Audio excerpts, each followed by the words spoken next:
Don't you dare. It feels like mali yung punta ko ngayon.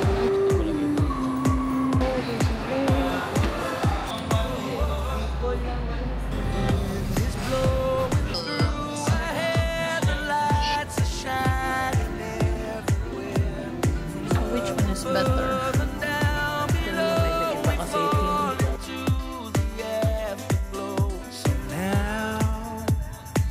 Is the perfect night tonight. It's now or never. Hey, so it's another day, another episode for you guys. This is our vlog for Road to 1,000 subscribers. And for today's video, gaya na nakita nyo sa episode 2, I will be bringing, or yung first laptop ko ng freelance, na nag-freelance ako, is medyo mababa yung RAM niya and I need to upgrade that, and this is the day na i-upgrade natin siya. So, I'll prepare the laptop and the charger para dalhin natin siya.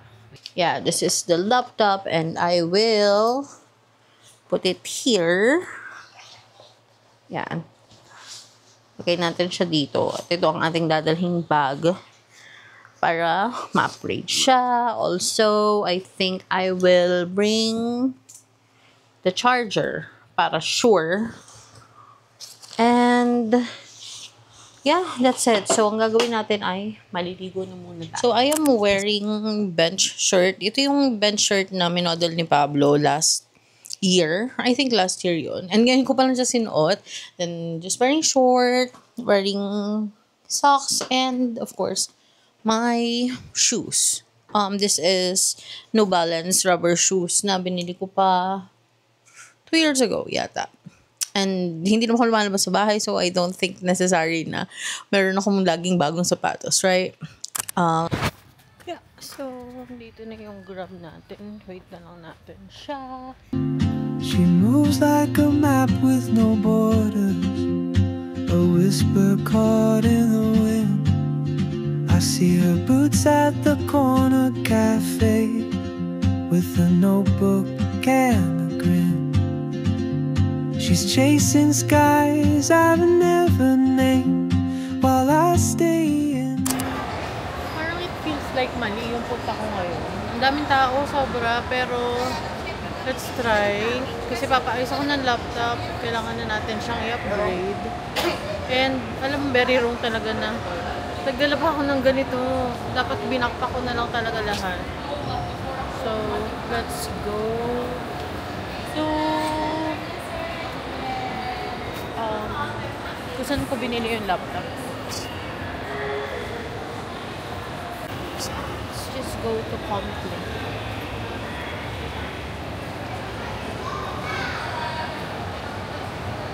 So, dito ko siya binili. Actually, dalawang laptop na sa kanila ko binili.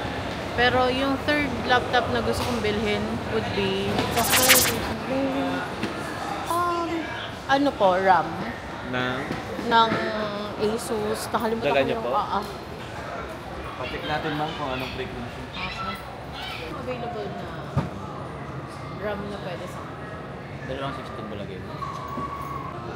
ayun, chinecheck nila kuya kung may available na 32 gig na RAM. Kasi itong laptop ko na to, since medyo luma na siya, ang available, meron pa na siyang 4 gig na built-in, tapos 4 gig na external. So, pwede akong bumili ng external niya to extend yung another 4 gig na RAM. So, it's either 16 gig or 32 yung idadagdag natin. Tingnan natin kung ano available. Kasi parang yung 16 gig nasa 3.8 something lang daw siya. And then, pinapacheck ko yung 32 gig. Let's see. Okay, so nabili na natin siya. Ito na yung RAM. Ipapalagay na lang natin kay kuya. And 16 gig lang yung binili ko kasi mag-upgrade din naman ako soon. And better kung tinanong kasi ako kung gaming daw ba yung purpose, kung bakit ko i-upgrade. Eh, hindi naman. More on workloads lang. So, hindi na natin siya masyadong bubonggahan ng upgrade. So, buti na lang tumatanggap sila ng card kasi wala tayong cash.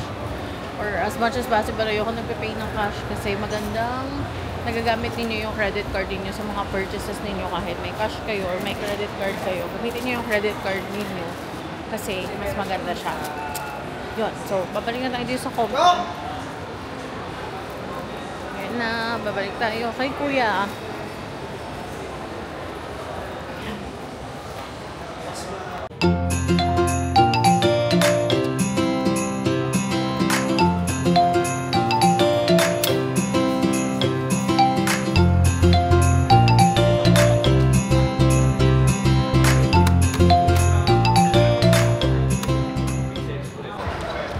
So, yun. Doon na tayo mag-upgrade ng RAM ng laptop natin. So, nagdagdag tayo ng 16 gig. Now, next natin na pupuntahan is Watson tayo din. Kakain tayo, tapos uwi na. Kasi i-upgrade ko yung laptop ko into Windows 11. Ayun, so medyo nai-stress ako. Ang dami kong gustong kainin. Pero, gusto ko nang may sabaw. Sabi ko nga na nag-edit ako kaninang umaga. Gusto ko ng bukake na udon. Pero, sobrang daming tao dito sa SM North. Diyos ko po, ang init na nga. Actually, puntahan ko tong David's Tea House kapag alam kong puno na yung ibang mga restaurants. Dito talaga ako pumupunta kasi alam ko na medyo light lang dito yung operation and then masarap yung pagkain nila. But for now, I think I will, kasi meron silang Japanese food and then meron silang Chinese food. Masarap ang Chinese food nila. I haven't tried their Japanese food kasi may ramen sila, may tempura, like the regular Japanese menu. And I might say na mura ang Japanese food nila. And then, alam nyo ba na kanina pa ako naghahanap? Kanina pa ba? Oo, kanina pa ako naghahanap ng fruit shake. But I think meron silang fruit shake dito and we will order, ano kayang masarap? Meron silang watermelon, meron silang four season, meron silang mango. Pero alam niyo hinahanap ko, dragon fruit shake. So, I don't know, para kung nag-ano dito. Pero, I think I'm gonna try their ramen and then probably gyudon. Hindi ko lang sure kung meron ng rice to. But I will check. So, order tayo. So, ayun. Nagyodo na lang muna ako. And since mahilig tayo sa siomai, na-miss ko yung pork and shrimp siomai nila. And then, nag-mango shake tayo. Alam niyo ba, mag-order na lang ako ng ramen mamaya pag gamitin ako sa gyudon. Pero, sana mabusog ako. Pero sometimes kasi baka may hinahanap ang ating bibig minsan. Itong katakawan natin, hindi natin alam kung saan tayo aabutin. Kaya tumataas yung mga bills ko actually kasi dahil sa mga pagkain. But yeah, lapit natin dito. So, 10 to 15 minutes, nag-order na ako. Pero, ewan ko nabanggit ko na ito sa mga previous videos ko kasi when I go to a Chinese food, pero sabi dito kasi Hong Kong food to. But whenever I go to a Chinese food, my first go-to food is salt and pepper spare ribs. Yan, yung mga salt and peppers nila, yan yung mga chine-check namin. And then, King Dao, yeah, yun. And of course, the dumplings, yung mga siomai natin. Yeah, so let's try it later kung masarap pa. This is the first time I'll try their Japanese food. I'm thinking if I'm gonna go ramen or etong mga noodle soup nila. Kasi masarap, ano yun, parang sarap kumain ngayon ng noodles. May sabaw kasi, parang ako sisipunan. But yeah, let's try it later. Let's just wait. So, andito ng ating mga order. So, first is the mango juice. Mango shake pala yan. Then, I have here the pork chip siomai. Iba ang atake kapag Japanese ang naggumawa ng Japanese. No, so. Then, here's the gyudon.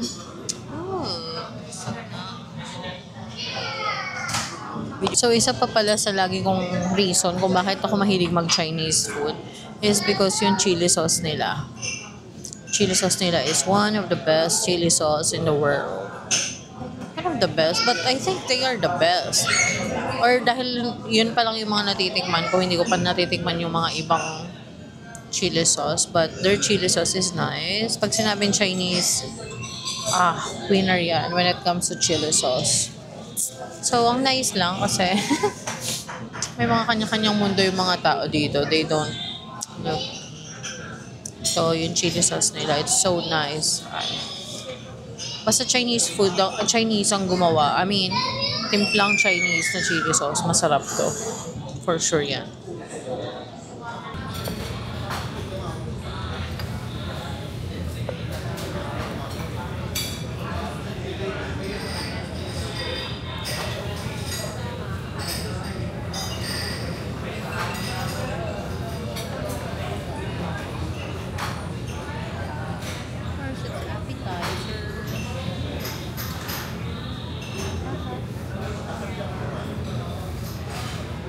So, here's the gyudon. Ayan siya. Ayan siyang egg yolk sa gitna. Ayan, here's the siomai. There's manche. Galing na tayo sa SM North kanina and napa-upgrade na natin or nakapagpadagdag na tayo ng additional na 16 gig na RAM. Hindi ko pinadagdagan ng 32 gig kasi nagpaplano naman ako mag-build ng sarili kong PC soon. And this is for basically for usage lang ng mga kailangan nating gamitan. Like what do you call this? Basta yung mga kailangan lang natin gamitin, yun lang yung purpose nito pang additional na workloads and whatsoever. So ang gagawin natin dito ay antayin muna natin siya na mag-total load. Anyways, while we're doing this, I want to show you this macarons.ph. Ayan, nabudol tayo guys. Naghahanap lang talaga ako ng pampasalubong. Pero na-sale stockan tayo. Pero alam naman natin yung feeling nun kasi tayo ay sale. So ito, marami silang flavors. Look at that. Ayan, maganda ba? Kita nyo ba? Ayan, madami silang flavor. And ang binili natin ay yung 12 plus 1. So binigyan nila ako ng free na isa. And then ito is pre-selected na yung macarons. So, this is 750 yung pre-selected na macarons. Ayan siya. O, ayan na. 2, 4, 6, 8, 10, 12. Ayan. Ayan. Nakikita niyo ba? Shada! 750 12 pieces. So, parang magkano siya? 70 isa? Mahal ah. Mahal ah.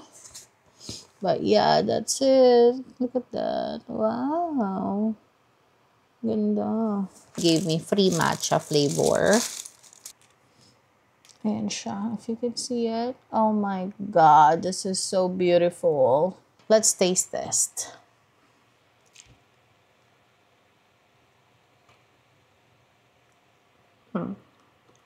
Comment down below. Bakit mahal ang macarons?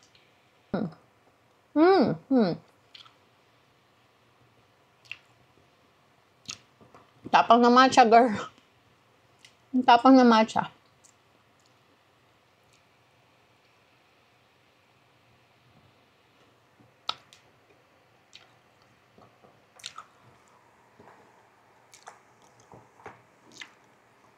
Then I wanna try the I don't think I can taste everything in just one sitting. Kasi, grabe yung tamis niya. I haven't tried any other kind of macarons. This is the first time. First time ko to. Nakikita ko na siya before, pero I see it so expensive for this just little bite. So, hindi ako bumibili. I want to try the red velvet because we all know that if it's a red velvet, there's a cream cheese inside. So I want to try the cream cheese there.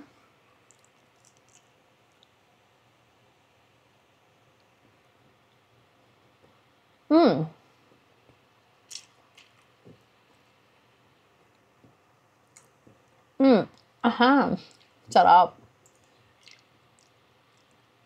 This one, powerful yung cream cheese niya. So, hindi ko masyado ramdam yung tamis.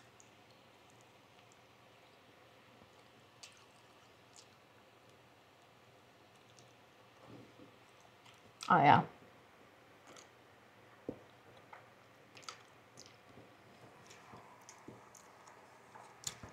Guys, again, I cannot finish this. Parang, for me, it's too sweet. This is too sweet for me. But we're gonna try the choco. This is Swiss chocolate. And nakatikim ako nito kanina. Dun sa pa-free taste nila. And I love it. It's just that I think yung minis nila, yung bite size nila, that's what I will recommend for those who just wanna try this. Kasi kung isa ka lang kakain, it's too much.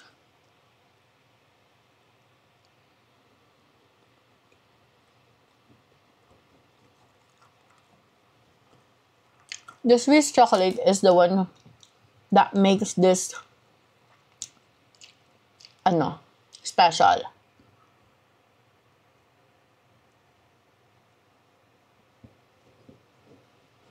But again, if you're the only person who will eat this, nah, don't you dare.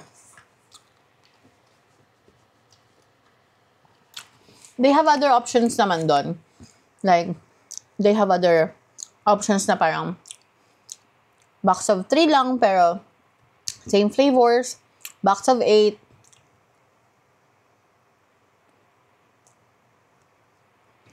But this box of 12, it should be shared with family members. The family who eats together gets diabetic together. Well, anyways, I'm not gonna finish this because this is too much for me. This is too much for me. Ang alam ko lang macarons, yung macarons ng Goldilocks. So, sa Watsons, ito lang ang binibili ko. Mura lang to facial cleanser ko. 100 pesos lang to. 109. So, I'm using the Garnier Bright Complete Vitamin C Facial Wash. So, ito ang gamit ko. Ayan. Bumibili lang ako ng small lagi. Though, mas mura kung yung malaki yung bibilihin nyo. Pero, ito kasi, ano siya eh. Parang, ano siya? Travel ready. Then, this is my sunscreen. I love this kasi hindi siya malagkit sa mukha. And since Garnier is one of the trusted brand na ginagamit ko na before and meron din kaming serum niyan, let's go for this. Ito pa rin ang gagamitin natin. Ayan o. Matte finish to. Ayan o. Matte finish. So, hindi siya yung shiny kineme. Okay, so I'm just wearing black shirt and a short. And then, since lalabas tayo, I want a fruit scent. So, I will be using this Victoria's Secret pomegranate and lotus. So, this is just our scent. So, fruity ang amoy nito. Parang siyang, if you're familiar with the strawberry and champagne of Victoria's Secret before, parang ganito siya. Mabango siya. Then, kapag gusto natin ng medyo kalma-kalma lang ito. Lavender and vanilla. Ayan. And of course, kapag gusto natin talagang medyo sugary ang smell natin, we have Bare Vanilla. This is actually my favorite. Ang tagal na yan sa akin. And then, the other stuffs are there. But those are like my 3 Victoria's Secrets na meron ngayon. Okay, I think that's it. I'll go ahead and go out now. Punta na tayo sa mall. How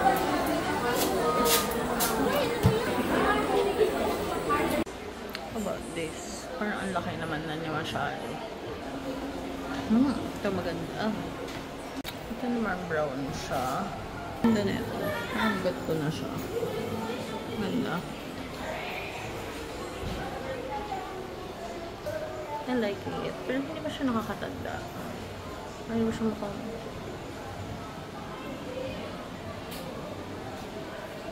Parang ganito lang din siya. Pero parang mas magaan siya ng konti.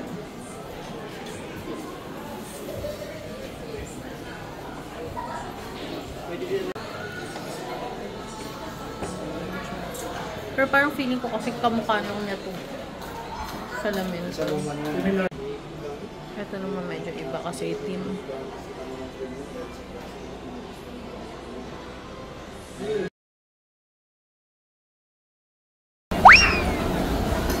Yung Hello Mango dito, meron kaya silang dragon fruit. Tingnan natin kung meron. Nakaraan pa ako nag-crave ng dragon fruit. Sana meron sila. Check natin. Miyami mango. Tingnan natin kung meron silang dragon fruit. Ay, wala. Ito lang flavor nila.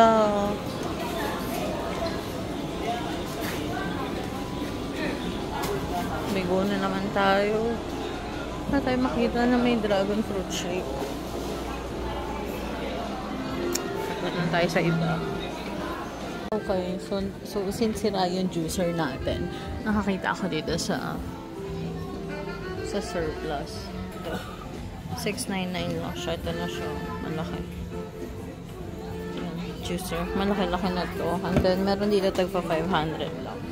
Ito naman siya. So, which one is better? Dito.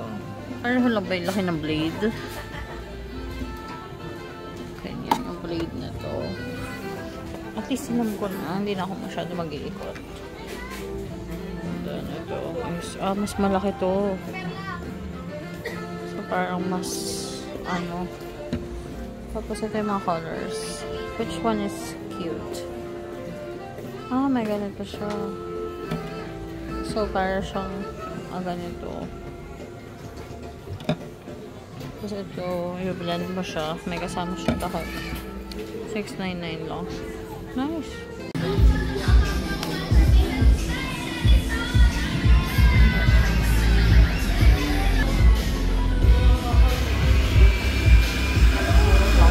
Mas pino yung niya. Mas pino yung ikot niya. Kung narinig niya yung Eureka kanina. Okay, so I've been addicted or parang recently sobrang hilig ko gumawa. Hindi, sobrang hilig ko talaga sa dragon fruit juice or milkshake. Simula na natikman ko yung sa Quiapo. Kasi sobrang sarap talaga. Sabi ko nga nung nagpunta ako ng Quiapo, natikman ko yun parang 4 or 5 cup yung ininom ko the whole duration na nandun ako. Parang kada makita kong dragon fruit juice na nagtitinda, binibilhan ko. So, recently, since wala nga, hindi ako makapunta ng Quiapo, ganyan-ganyan, meron akong na-discover na nagtitinda ng shake dito, banda, sa may Visayas Avenue. And, mura yung fruit shakes niya. Like, yung 40 pesos is parang halos isang buong dragon fruit yung sinishake niya sa akin, which is, I know, na napaka-generous nun. However, nakaraan, nagkikrave ako. Sarado na si nanay. Parang, hindi ko alam kung hindi lang siya nagtinda ng araw na yon or hindi na talaga siya nagtitinda. Kaya, sa sobrang ng cravings ko, pumunta ko na SM, naghanap ako doon. So, ang other alternative na juice for dragon fruit is yung refresher ng SB, which is I don't like it. Gusto ko talaga yung dragon fruit. And knowing all the health benefits na meron siya, so I think it's a good juice for me and for the family to have it. Now, nag-ikot-ikot ako, naghanap ako ng mga blender na na yung easy blender, yung portable, kineme, yung rechargeable, ganon. Pero sinuggest ng husband ko na bumili na lang ako ng blender since parang pang house use naman yung gagamitin ko or paggagamitan ko ng blender. Like, anytime na gusto ko at saka mas madami pa daw magagawa.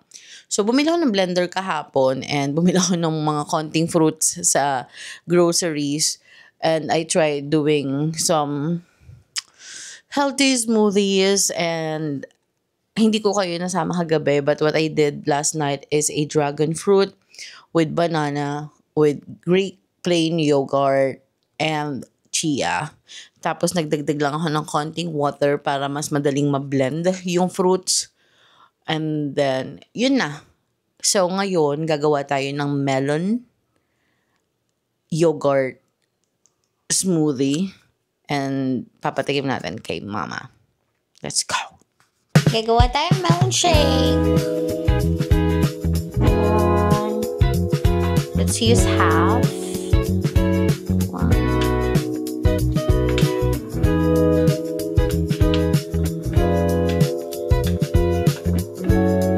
Greek yogurt. Na. Tik pala.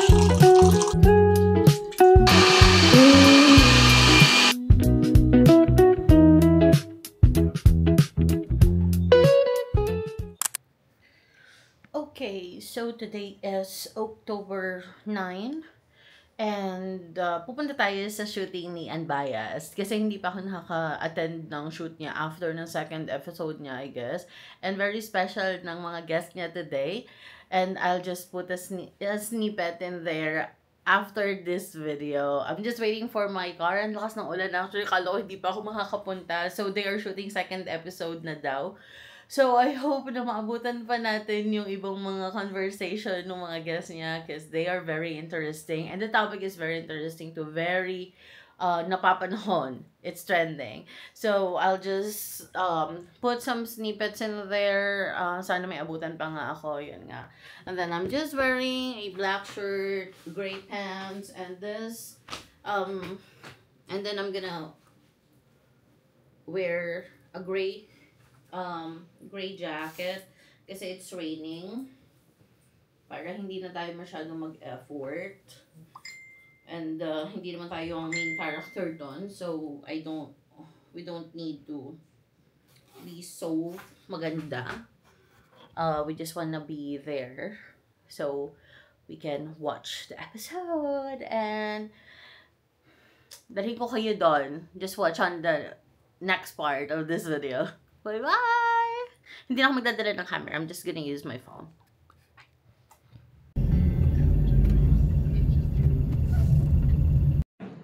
Kung ang government po ay hindi niya ginagawa yung role niya na pangalagaan na yung karapatan ng tao, pagkakapantay-pantay. Ayun din naman ho sa mga philosopher. In every moment, my love will be tempted, but still and forever always, every moment. Even in the face of greatest charm, my thoughts will be all yours, my motto.